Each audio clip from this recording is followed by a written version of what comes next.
Hey guys, welcome back to another video. In this video, I will be teaching you about the cases of the noun. Guys, अब तक हमने noun से related क्या क्या complete कर लिया है। हमने नाउन का डेफिनेशन और उसके जो काइंड्स है ये देख लिए हैं हमने।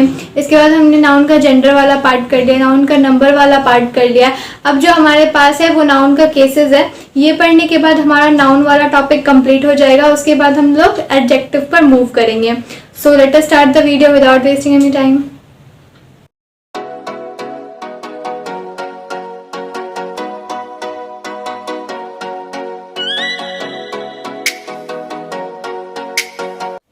तो अभी तक हमने क्या देख लिया, हमने नॉमिनेटिव केस समझ लिया और एक्यूजेटिव केस देख लिया क्या होता है।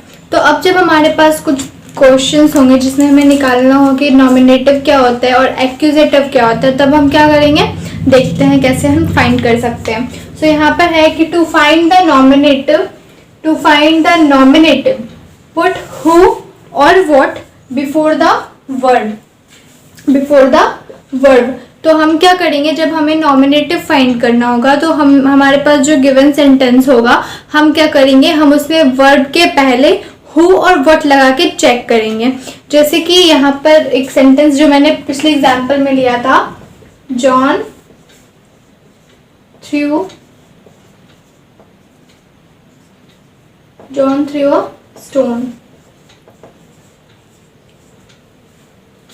तो हमारे पास यहाँ पे वर्ब क्या है, वर्ब है हमारा थ्रू, वर्ब है। अब हमें क्या करना है, वर्ब के पहले क्या पुट करना है, हु और व्हाट लगा के देखना है। तो हमारे पास है जॉन थ्रू अ स्टोन, तो हम यहाँ पर क्या ही लगा सकते हैं, हम यहाँ पर लगा सकते हैं हु थ्रू अ स्टोन, किसने स्टोन को फेंका, हु थ्रू अ स्टोन। तो इसका आंसर हमें क्या निकल के आता है, जॉन। सब्जेक्ट आ रहा है हमारे पास, और सब्जेक्ट जब हमें वर्ब के पहले दिया होता है तो वो क्या होता है हमारा नॉमिनेटिव केस।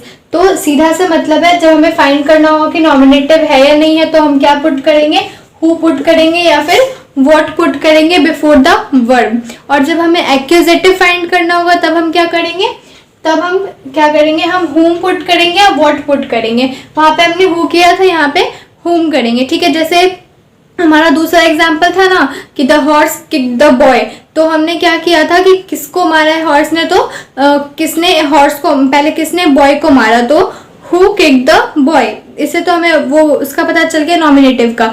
और जब हमें ये फाइंड आउट करना होगा कि हमारा एक्यूजेटिव कौन है, तो हम क्या करेंगे, हुम did the horse kick, horse ने किसको मारा, ठीक है। हम क्या करेंगे, हुम डिड द हॉर्स किक्ड।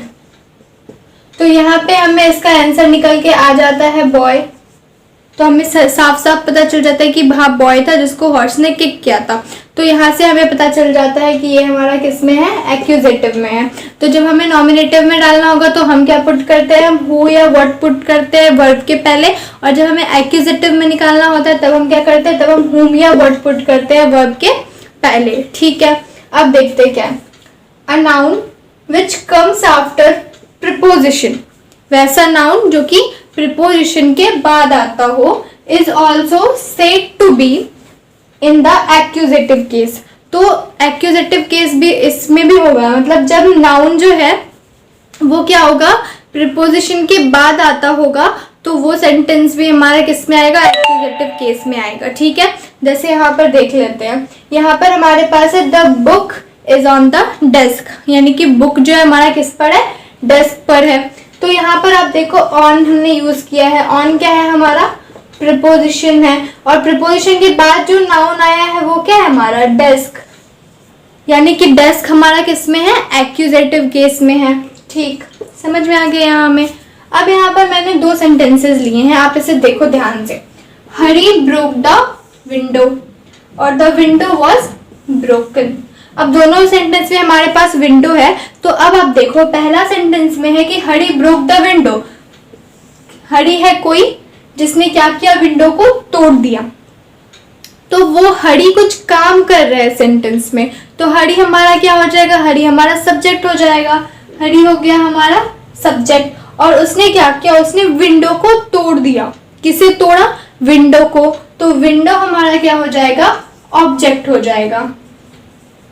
दूसरा सेंटेंस कह रहा है द विंडो वॉज ब्रोकन, यानी कि विंडो जो था वो क्या था, टूटा हुआ था। तो क्या टूटा हुआ था, विंडो टूटा हुआ था, तो विंडो हमारा क्या हो जाएगा, सब्जेक्ट। अब आप एक चीज देखो, पहले सेंटेंस में जो विंडो है वो हमारा ऑब्जेक्ट था, लेकिन दूसरे सेंटेंस में क्या था, हमारा विंडो सब्जेक्ट हो गया।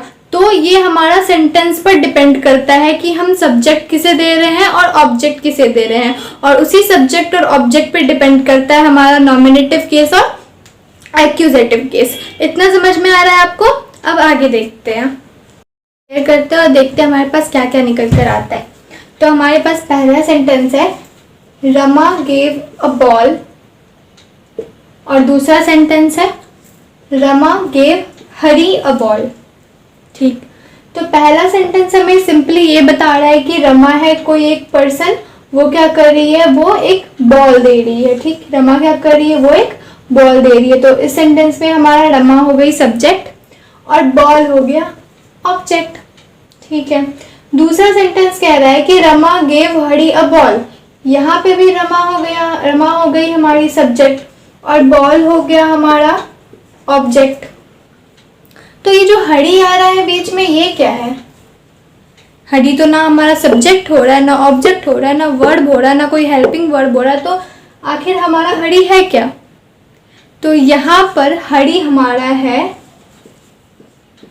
Indirect object. हरी क्या है हमारा, हरी है इनडायरेक्ट ऑब्जेक्ट। इनडायरेक्ट ऑब्जेक्ट, तो देखो जब किसी सेंटेंस में ना कोई नाउन दिया हो और जो एक नाउन हमारा ऑब्जेक्ट हो, ठीक, उस ऑब्जेक्ट के जस्ट पहले जो नाउन आएगा और वर्ब के जस्ट बाद, मतलब कि एक सेंटेंस लो, उसमें वर्ब के बाद और ऑब्जेक्ट के जस्ट पहले जो नाउन आता है वो हमारा होता है इमीडिएट, वो हमारा होता है इनडायरेक्ट ऑब्जेक्ट। मतलब ये वर्ब के जस्ट इमीडिएटली बाद आना चाहिए और ऑब्जेक्ट के जस्ट पहले आना चाहिए, तो वो हमारा क्या होगा, वो हमारा होगा इनडायरेक्ट ऑब्जेक्ट। ठीक है, जैसे कि आप ये ले लो, जैसे यहाँ पे हमारा है ना Rama gave Hari a ball, इसका मतलब क्या हुआ कि Rama gave a ball to Hari, Rama gave a ball to Hari. तो यहां से आप समझ सकते हो कि रमा है जो एक बॉल दे रही है, तो रमा हमारा सब्जेक्ट है, ऑब्जेक्ट है हमारा बॉल, और वो क्या कर रहा है, किसी हरी को दे रहा है, तो हरी हमारा क्या हो गया यहाँ पर इनडायरेक्ट ऑब्जेक्ट। उसी तरह एक एग्जांपल ले लीजिए, गेट मी अ टैक्सी। तो यहाँ पे गेट मी अ टैक्सी से क्या समझ में आ रहा है, यहाँ से गेट मी अ टैक्सी से समझ में आ रहा है कि हम बोल रहे हैं कि get a taxi for me. तो यहाँ गेट है, गेट हमारा वर्ब है और वर्ब के जस्ट बाद क्या आ रहा है, मी, और ऑब्जेक्ट हमारा टैक्सी है, टैक्सी के जस्ट पहले क्या आ रहा है मी, तो मी हमारा हो जाएगा इनडायरेक्ट ऑब्जेक्ट। समझ में आ गया बात? इनडायरेक्ट ऑब्जेक्ट ये हो गया, तो जो हमारा ये ऑब्जेक्ट है बॉल, वो हमारा क्या हो जाएगा, डायरेक्ट ऑब्जेक्ट, क्योंकि हमें डायरेक्टली पता चल रहा है कि ये एक ऑब्जेक्ट है, तो ये हमारा क्या हो गया, डायरेक्ट ऑब्जेक्ट। तो आपको यहाँ डायरेक्ट ऑब्जेक्ट और इनडायरेक्ट ऑब्जेक्ट समझ में आ गया। अब हम आगे देखते हैं। तो यहाँ पर हमारे पास क्या सेंटेंस है, यहाँ पर हमने एक सेंटेंस लिया है, दिस इज रमाज अम्ब्रेला। ठीक, हम कह रहे हैं कि कोई रमा है जिसका ये अम्ब्रेला है। जब हम कहते हैं कि हम किसी सामान के बारे में बात करें कि इसका पेन है, मेरा मार्कर है, आपका फ़ोन है, तो उससे क्या पता चलता है, उससे एक ओनरशिप होने का पता चलता है। मैंने यहाँ कहा कि दिस इज रमाज अम्ब्रेला, मतलब ये रमा का अम्ब्रेला है, मतलब रमा का उस अम्ब्रेला पे पूरा राइट है, पूरा अधिकार है, रमा उस अम्ब्रेला की ओनर है, उसका उस पर ओनरशिप चलता है। ठीक है, इतना समझ में आ रहा है? तो बेसिकली यहाँ पे जो हमने ये सेंटेंस लिखा है वो हमें एक क्या दिखा रहा है, एक ओनरशिप दिखा रहा है। क्या बता रहे हैं हमें कि the umbrella belonging to Rama, umbrella belongs to Rama. Umbrella किससे बिलोंग करता है, रमा से बिलोंग करता है। तो हम यहाँ पर क्या देख पा रहे हैं, हम यहाँ पर रमा का उसके अम्ब्रेला पे ओनरशिप देख पा रहे हैं। तो वैसा नाउन जो कि किसी ऑब्जेक्ट पर उसका ओनरशिप दिखाता है या फिर पोजीशन दिखाता है, या फिर पोजीशन दिखाता है, हम उसको क्या कहेंगे? हम उसको कहेंगे पॉजेसिव नाउन, पॉजेसिव केस या फिर जेनेटिव केस। हम उसे क्या कहेंगे? हम उसे कहेंगे पॉजेसिव केस या फिर जेनेटिव केस। ठीक, हम क्या कहेंगे? पॉजिटिव केस या जेनेटिव केस। अब हमें पता लगाना होगा कि कोई सेंटेंस पॉजिटिव केस में है या नहीं है, या फिर हमें ये दिखाना होगा कि पॉजिटिव केस में है, तो हम क्या करेंगे? हमें नॉमिनेटिव केस के लिए क्या करते थे? हम क्या करते थे? वहां पर क्या यूज करते थे? वर्ब के पहले हु या फिर व्हाट लगाते थे। जो एक्यूजेटिव केस होता था उसमें हम क्या करते थे? हुम या फिर व्हाट लगाते थे। तो जो हमारा पॉजिटिव केस होता है, हम उसमें क्या करते हैं? हम उसमें क्वेश्चन का आंसर करने के लिए हुज लगाते हैं। जैसे यहाँ हमारा क्या था? रमाज अम्ब्रेला, तो हम वहां पर क्या लगा सकते थे? Whose umbrella. हम यहाँ पर कह सकते हैं ना, हुज अम्ब्रेला, तो इसका आंसर डायरेक्टली क्या हो जाता? रमा हो जाता। तो हमारे पास जब हमें क्या करना हो? पॉजिटिव केस ढूंढना हो, तो हम क्या करेंगे? हम वर्ब के पहले क्या करेंगे? हम वहां पर हुज का यूज करेंगे। हम उस सेंटेंस में हुज का यूज करेंगे, तो डायरेक्टली हमें आ जाएगा उसका आंसर। हमें पता चल जाएगा कि गिवन सेंटेंस जो है वो हमारा पॉजिटिव या फिर जेनेटिव केस में है या नहीं है। ठीक, ये तो मैंने बात की कि ओनरशिप या फिर क्या हो? पोजीशन हो। बट ये जरूरी नहीं है कि हमेशा आपको पॉजिटिव केस जो है वो किस में हो? कोई ओनरशिप या फिर पोजीशन में हो। वो किसी अथॉरिटी पे भी हो सकता है, किसी ऑथरशिप पे भी हो सकता है, किसी तरह के क्या ऑथरशिप हो गया आपका, काइंड हो गया आपका, इन सारी चीजों में हो सकता है। ऐसे हमें लिख रखा है ना, ऑथरशिप, ऑरिजिन, काइंड एटसेट्रा। तो बेसिकली ऑथरशिप हो सकता है, काइंड हो सकता है आपका, और आपका ऑरिजिन हो सकता है। जैसे एग्जाम्पल के लिए आप ले सकते हो अशोक्स हाउस। हम यहाँ लिखते हैं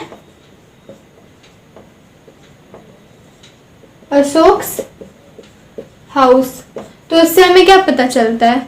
ये कि हाउस पे उसका ओनरशिप है। कोई जरूरी तो नहीं, हो सकता है कि उसका हाउस ना हो लेकिन वो वहां पे रहता हो। तो the house where Ashok live, वो भी अशोक का हाउस होगा।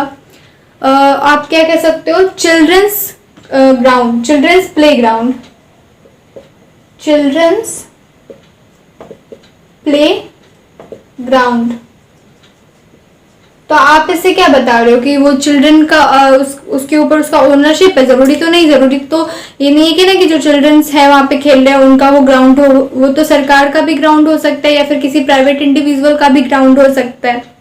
लेकिन जब हम चिल्ड्रंस प्ले ग्राउंड कहते हैं तो इसका मतलब क्या होता है? The ground where children's can play, the ground where children's play. तो जरूरी नहीं है कि हर बार आपको पॉजिटिव केसेस में ओनरशिप या फिर पोजीशन के बारे में बात की जाए। आपको ऑथरशिप के बारे में बोला जा सकता है, ऑरिजिन के बारे में बोला जा सकता है, काइंड के बारे में बोला जा सकता है, और भी ऐसी चीजें होती हैं जैसे जो इससे कुछ रिलेट कर पाए। ठीक है, इतना समझ में आ रहा है? अब आगे देखते हैं। आगे हम देख लेते हैं कि फॉर्मेशन कैसे होता है पॉजिटिव केस का। ठीक, तो अब हम क्या करेंगे? हम जो है कुछ रूल्स देख लेते हैं जो हमें हेल्पफुल होंगे किसमें? फॉर्मेशन ऑफ पॉजिटिव केसेस में। ठीक है, तो देखते हैं नंबर फर्स्ट से। तो नंबर 1 में हमें कह रहा है कि जब नाउन हमारा क्या हो? सिंगुलर हो। जब नाउन हमारा सिंगुलर हो तब हम क्या करते हैं? उसमें एपोस्ट्रोफी एस को ऐड कर देते हैं। ठीक, जैसे एग्जाम्पल के लिए आप ले लो कि कोई एक बॉय है हरी और उसका हम बुक डिनोट कर रहे हैं, तो हम क्या लिखते हैं? हरीज बुक लिखते हैं ना। तो हमने यहाँ पे क्या किया? एपोस्ट्रोफी एस को ऐड कर दिया। नाउन जब सिंगुलर में था तो उसे पॉजिटिव केस में बनाने के लिए। उसी तरह से हमारा सेकंड एग्जांपल है, जब नाउन हमारा क्या हो? प्लूरल में हो और एस पे एंड करता हो, तब हम क्या करेंगे? सिर्फ और सिर्फ एपोस्ट्रोफी लगाएंगे। जैसे कि एग्जांपल के लिए ले लो आप कुछ लोगों का क्लब, मैन का क्लब हो, ओ सॉरी एस पे एंड करता है ना। तो आप एग्जाम्पल के लिए लो बॉयज़ का स्कूल। ठीक है, तो हम उसको क्या लिखते हैं? हम उसको लिखते हैं बॉयज़ स्कूल। बट हमें इसे पॉजिटिव केस बनाना है, इसलिए हम क्या करेंगे, इसमें एपस्ट्रॉफे का साइन दे देंगे, बस एपस्ट्रॉफे का साइन देंगे, हमारा काम खत्म है। अब तीसरा हमें क्या कह रहा है कि जब नाउन हमारा क्या हो, प्लूरल हो, जब नाउन हमारा क्या हो, प्लूरल हो, लेकिन एस पे एंड नहीं करता हो। पहले वाले में एस पे एंड करता था तो हम सिर्फ एपस्ट्रॉफी लगा के छोड़ देते थे, बट यहाँ पर एस पे एंड नहीं कर रहा है, तो हम क्या करेंगे, हम एपस्ट्रॉफी एस के साथ ऐड करेंगे, ठीक है। जैसे एग्जाम्पल के ले लेते हैं मेन का क्लब, ठीक है, बहुत सारे लोगों का क्लब है मेन का क्लब, तो हम उसको कैसे लिखेंगे, हमारे पास है यहाँ पे मेन क्लब, MEN है, MEN वाला मैन प्लूरल में यूज़ होता है, मैंने आपको बता दिया है। तो यहाँ MEN मैन है हमारा प्लूरल वाला, तो हम क्या करेंगे, इसमें एपस्ट्रॉफी एस लगाएंगे, ठीक है। मैंने इसके बारे में, सिंगुलर प्लूरल के बारे में भी आपको पिछली वीडियो में बता दिया है, ठीक है। तो अब यहाँ देख सकते हैं मेंस क्लब हो जाएगा हमारा, ये क्लियर हो गया। फोर्थ क्या कह रहा है कि जब नाउन या कोई टाइटल कुछ वर्ड्स कंसिस्ट करता हो, नाउन और title consist of several words, तो जब नाउन और टाइटल में कुछ वर्ड्स कंसिस्ट होते हो, कुछ वर्ड्स होते हो, तो हम क्या करेंगे, सिर्फ और सिर्फ एपस्ट्रॉफी एस को ऐड करेंगे लास्ट वाले वर्ड में, यानी कि लास्ट वाले नाउन में, ठीक है। इसका भी मैं आपको एक एग्जांपल से समझाती हूँ। इसका एग्जांपल ले लेते हैं, the king of Bhutan's visit. क्या लिया हमने example, the king of Bhutan's visit, यानी कि भूटान के राजा का जो भ्रमण था उसके बारे में हमने किया। उसी तरह से हम ले सकते हैं कि इंडिया के प्राइम मिनिस्टर का स्पीच, तो the prime minister of India's speech, हम क्या लिखेंगे, हम लिखेंगे the prime minister of India's speech, ठीक। हम यहाँ पे इंडियाज में एपस्ट्रॉफी का साइन देंगे, ठीक है, क्लियर है। नेक्स्ट देखते हैं, नेक्स्ट कह रहा है कि जब दो नाउन क्या हो, अपोजिशन में हो। अपोजिशन क्या होता है, अपोजिशन या अपोजिशन क्या होता है कि जब दो नाउन जो होते हैं ना क्लोज टू ईच अदर होते हैं, तो हम उनको क्या कहते हैं, अपोजिशन कहते हैं। तो जब दो नाउन क्या हो, अपोजिशन में हो, तब हम क्या करेंगे, तब हम उसमें एपस्ट्रॉफे एस को लगाएंगे, किस में लगाएंगे, जो बाद वाला लेटर होगा, जो बाद वाला लेटर होगा हम उसमें क्या करेंगे, एपस्ट्रॉफी एस को ऐड करेंगे, ठीक है। ये समझ में आ गया। जैसे इसका एग्जांपल हम ले लेते हैं,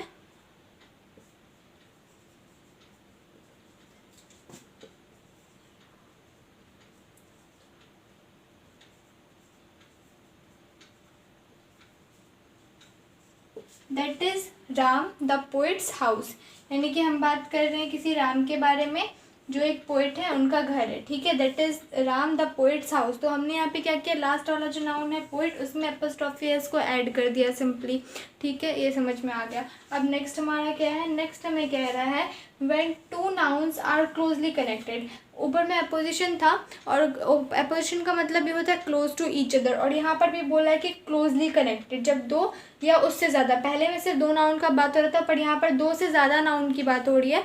जब दो से ज़्यादा नाउन आपस में क्लोजली कनेक्टेड हो, तो हम क्या करते हैं, तब हम क्या करते हैं, उसमें एपस्ट्रॉफी एस लगाते हैं, किसमें, बाद वाले में ही लगाते हैं। जैसे आप ले सकते हो राम एंड श्याम हाउस, ठीक है, यहाँ लिखती हूँ मैं, राम एंड श्याम हाउस। तो मैंने यहाँ क्या किया, बाद वाले नाउन पर क्या किया, एपस्ट्रॉफी एस लगा दिया, ठीक है, ये भी क्लियर हो गया। अब लास्ट हमारा क्या है रूल, वो है हमारा ईच ऑफ टू और more connected nouns implying separate position must take positive sound, positive sign, ठीक है। तो मतलब हमारे पास जो दो से ज़्यादा नाउन्स हैं, ठीक है, दो से ज़्यादा जो नाउन्स होंगे जो कि क्या होंगे, connected noun implying separate position. तो देखो तो हमारे पास जो दो नाउन होंगे उन दोनों में अलग से एपस्ट्रॉफी का साइन एपस्ट्रॉफी एस के साथ लगेगा, ठीक है। जैसे इसका एग्जांपल है हमारे पास Raja Rao and R.K. Narayan novel. तो हम क्या कर रहे हैं, कोई दो लोग ले रहे हैं और उनके नोवेल के बारे में बात कर रहे हैं, राजा राव और R.K. नारायण के नोवेल। तो उन दोनों का नॉवेल है। तो हमने क्या किया, राजा राउज में भी एपस्ट्रॉफी एस का यूज़ किया और R.K. नारायण में भी एपस्ट्रॉफी एस का यूज़ किया। ठीक है, तो यहाँ तक हमारा क्लियर हो गया है। अब अभी हम इसके आगे देखते हैं हमारा यूज़ पॉजिटिव नाउन का। तो अब हम देख लेते हैं हमारा यूज़ पॉजिटिव केसेस का। ठीक है, तो देख लेते हैं फर्स्ट यूज़ क्या है हमारा। फर्स्ट यूज़ है the positive cases is now use chiefly with the names of living things. तो बेसिकली क्या कह रहा है यहाँ पे कि जो हमारा पॉजिटिव केसेस है ना, वो अब कैसे यूज़ किया जा रहा है, हमारा लिविंग थिंग्स के नेम के साथ। जैसे एग्जांपल के लिए द गवर्नर्स बॉडीगार्ड। ठीक है, तो हम यहाँ पर गवर्नर के साथ क्या लगा रहे हैं, एस लगा रहे हैं। गवर्नर हमारा एक पोजीशन है, ठीक है, और उसका बॉडीगार्ड के बारे में बोला जा रहा है, तो हम क्या कर रहे हैं वहाँ पे एपस्ट्रॉफी एस का यूज़ कर रहे हैं। तो बेसिकली अब यही बताया जा रहा है कि जो पॉजिटिव केसेस है वो अब क्या हो रहा है, चीफली लिविंग थिंग्स के नेम के साथ क्या किया जा रहा है, लगाया जा रहा है। जैसे एक और एग्जांपल आप ले सकते हो, द लायंस केव। ठीक है, मैं यहाँ पे लिख ही देती हूँ, द लायंस केव। तो हम यहाँ जो लिविंग थिंग है लायन, उसके बारे में बात कर रहे हैं, तो उसके नेम में हमने क्या कर दिया, एपस्ट्रॉफी एस ऐड कर दिया। ठीक है, क्लियर है सिंपल एग्जाम्पल से। अब दूसरा देखते हैं। दूसरा क्या है, but the positive is used with the names of personified object.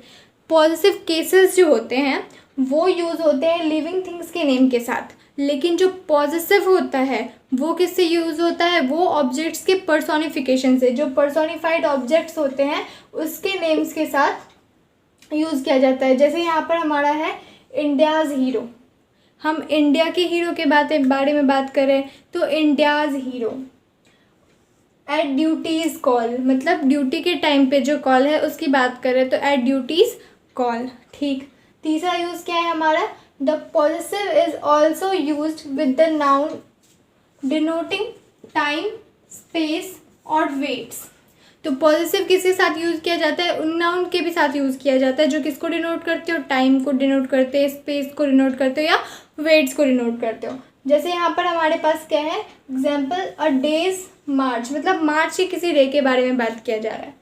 A weeks holiday, यानी कि लास्ट जो वीक में हमारा हॉलीडे हुआ था उसके बारे में बात किया जा रहा है। तो बेसिकली आप टाइम के बारे में बात कर सकते हो, स्पेस के बारे में और वेट के बारे में भी। ठीक है, फोर्थ रूल क्या कहता है हमारा, फोर्थ यूज़ क्या है, फोर्थ यूज़ है कि following phrases are also in common use. तो बेसिकली ये जो हमारे पास कुछ फ्रेजेस हैं यहाँ से यहाँ तक, ये मोस्ट कॉमनली यूज फ्रेजेस हैं जो आपको ज़्यादातर दिखेंगे पॉजिटिव केसेस में यूज़ होते हुए। जैसे at fingers end, for mercy's sake, to his heart's content, at his wits end, a boat screw. ये और बोट स्क्रू तो आपको क्या होगा, ज़्यादातर यही देखने को मिलेगा पॉजिटिव केसेस में, बट ये सारे भी बहुत ज़्यादा यूज़ होते हैं। ठीक है, अब नेक्स्ट देख लेते हैं हमारा क्या है use, positive of proper name of noun denoting trade, profession और relationship may be denote buildings और प्लेस ऑफ बिजनेसेस। देखो तो यहाँ पे क्या कह रहा है कि जो प्रॉपर नेम होते हैं किसी नाउन का जो किसको डिनोट करता हो, किसी ट्रेड को, किसी बिजनेस को, ठीक है, तो उसका पॉजिटिव क्या होता है, बेसिकली उस बिजनेस प्लेस को ही डिनोट करता है या उस बिल्डिंग को। जैसे कि चर्च हो गया, हॉस्पिटल्स हो गया, स्कूल्स हो गया, कॉलेजेस हो गया। तो ये सारी चीज़ मैंने यहाँ लिख कर भी रखा है, हाँ, जैसे कि चर्चेज हो गया, शॉप्स हो गए, स्कूल्स हो गए, कॉलेज, हॉस्पिटल्स। तो ये सब चीज़ों के लिए, और ये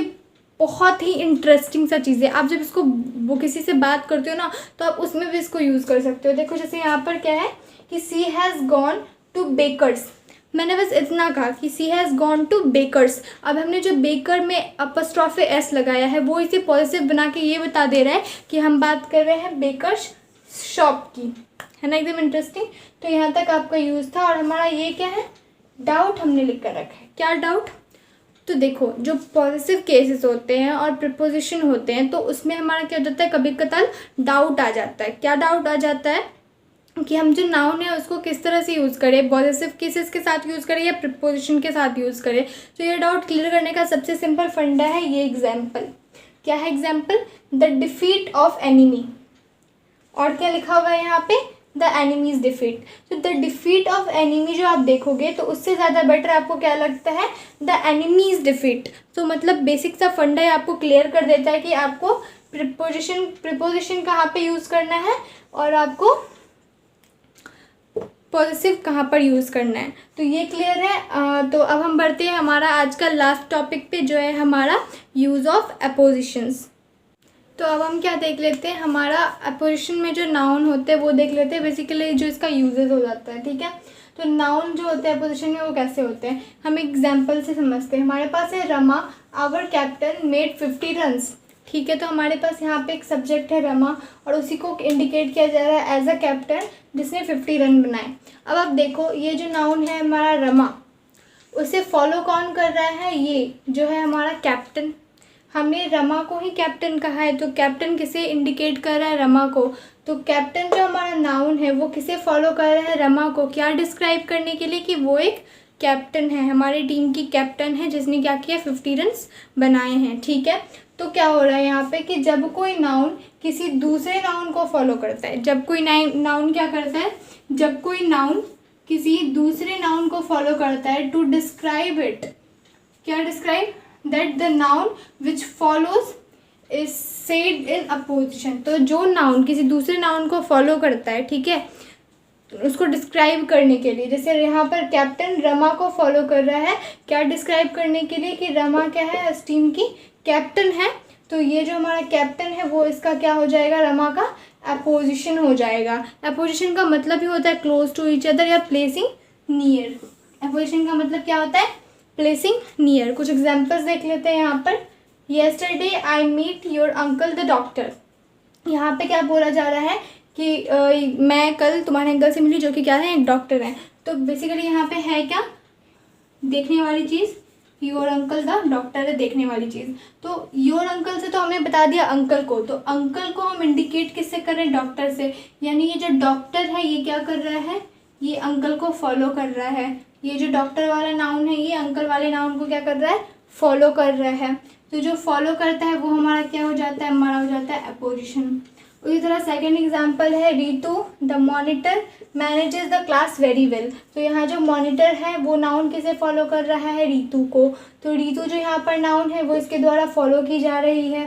तो जो फॉलो करने वाला होता है वो होता है हमारा अपोजिशन। तो यहाँ मॉनिटर किसका अपोजिशन है, रीतू का। तो बेसिकली जो अपोजिशन होता है वो आज मॉडर्न ग्रामर में यूज़ किया जाता है वर्ड्स को थोड़ा और क्लैरिफाई करने के लिए। तो आप इसको स्पोकन इंग्लिश में भी यूज़ कर सकते हो ताकि आपका जो स्पोकन इंग्लिश है वो और ज़्यादा बेटर लगे।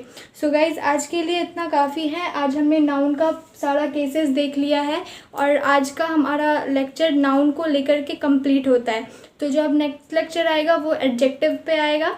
सो आज के लिए इतना ही। Hope you like this video. If you like this video then don't forget to give it a thumbs up and also comment में हमें बताइएगा कि आपको ये सारी चीज़ें समझ में आ रही है नहीं आ रही। वीडियो अच्छा लगा तो इसे शेयर भी करिएगा and also don't forget to subscribe our channel. Thank you very much.